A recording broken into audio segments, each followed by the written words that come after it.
Friday, and even before sunset the Royal Arms would be full of laughter and locals. The fatigue that stemmed from more than the heat dragged at her feet.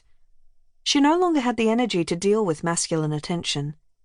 She might have been genetically blessed, but having a pretty face hadn't been an asset when her brother died, her parents divorced, or her father started a new family.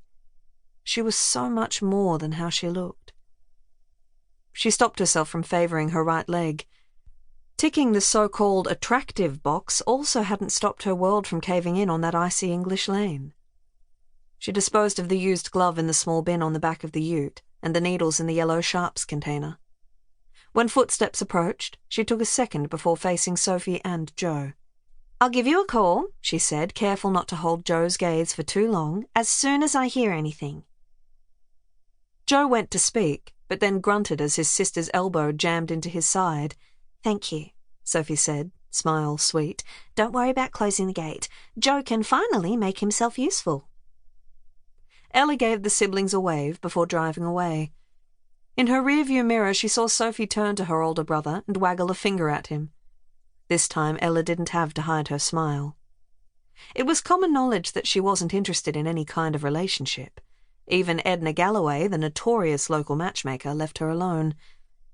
Sophie would make sure Joe received the same message loud and clear. Ella took the first turn right to head to town. The silver-tipped leaves of the gum trees beside the road didn't sway. The blades of the windmills, for which Woodlea was renowned, didn't spin. The only movement in the thirsty landscape was the shimmer of heat waves across the black bitumen.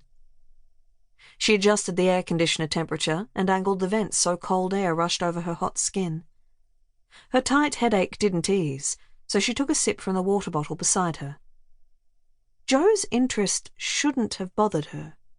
Usually she had no trouble ignoring unwanted attention. She slowed as she entered the town limits. The emotional toll of helping out after the bushfires last month must still be having an impact.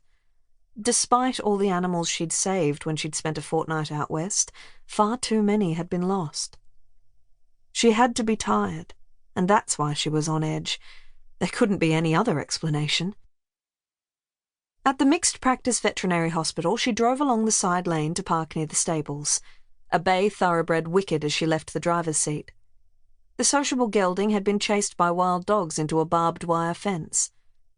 After rubbing his glossy neck, she checked that the bandage on his front leg remained in place. The drone of the cicadas followed her as she headed into the cool of the vet surgery.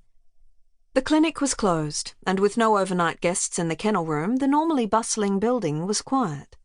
She busied herself with restocking the vet vehicle and completing the day's paperwork. Smothering a yawn, she double-checked the details she'd typed onto Polly's computer file. A country melody blared from her mobile. She slipped it free from her shirt pocket and saw Fliss's smiling face on the screen. Ella hesitated.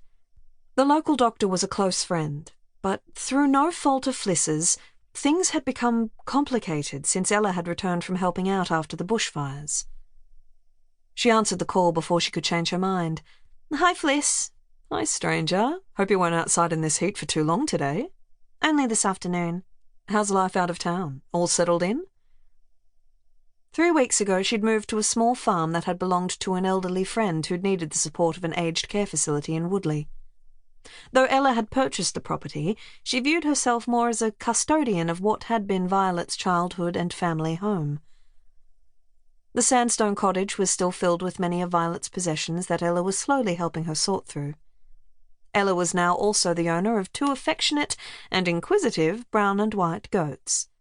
"Just about. I left Hewitt a message, but can you please pass on my thanks for the hay?" "Of course. Speaking of Hewitt, he's pulled a muscle in his back, so instead of going into the pub for dinner, we're having a barbecue, if you'd like to come." "Thanks, but I can't." In the past, she'd have been the first person there, and the last to leave. "I promised Violet I'd see her after work. We've got boxes to sort through." "No worries. I'll see you at Cressy's on Sunday, then." Ella didn't miss the doubt in Fliss's words. It was only a matter of time before the perceptive and no-nonsense doctor asked her what was going on. Ella briefly closed her eyes. She couldn't hide forever, even if Sunday wasn't Cressy's baby shower. "I'll be there." "Wonderful. Give my love to Violet.